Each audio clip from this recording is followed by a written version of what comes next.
Hello there. Welcome, welcome, welcome. This is Saskia Christian. I am the founder of Boostro, a life transformation coaching services dedicated to you, the female professional, executive leader who just really wants to thrive and live their best in their leadership journey.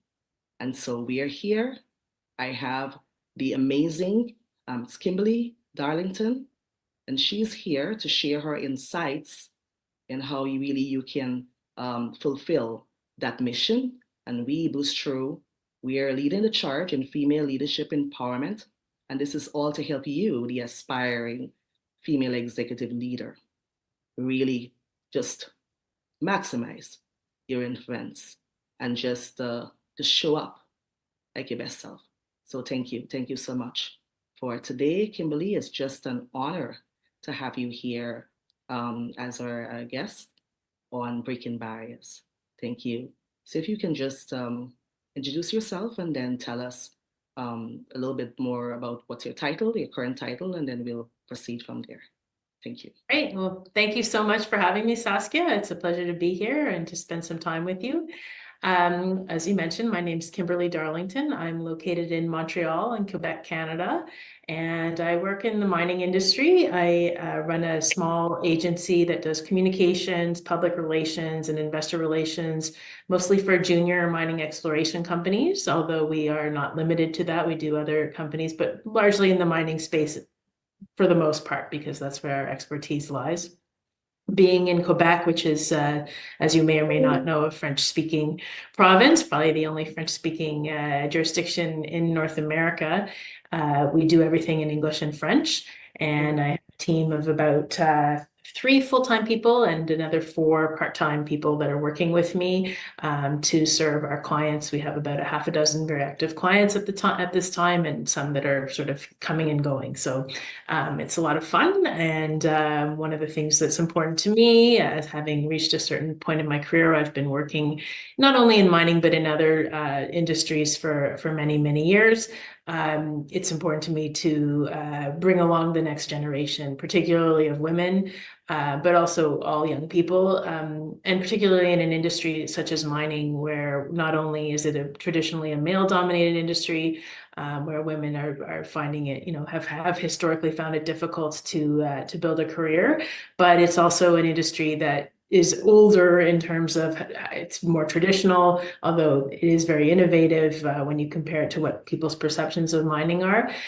However, that reputation has kept a lot of younger Generation Z people from necessarily pursuing a career in mining. They think it's old, they think it's dirty, they think it's grimy work in tunnels, when it's really so far removed from that here in 2024. So that's part of what I do too, is not just young women, but also young men, just encouraging them to learn more about the industry and to understand that there's amazing opportunities there.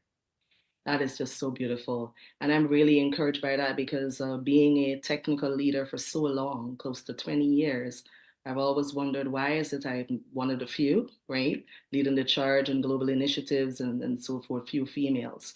And so it's just an honor to meet you and knowing that you're doing such great work in a space that, female leaders, we need more female leaders to show up, right?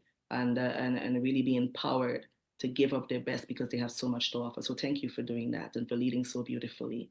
So how long again have you been working in the executive level in the mining space? Well, I've been working mostly in communications, public relations for most of my career, for over 25 years.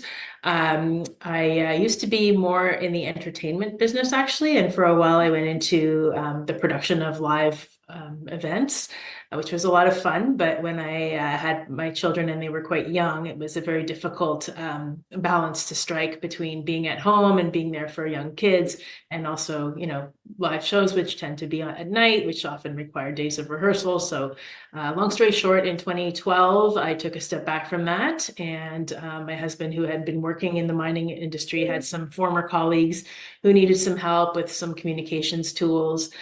So I did that from home. home, and I found I really liked the work. And perhaps because I brought a different perspective from a different industry, they really liked what I had to bring.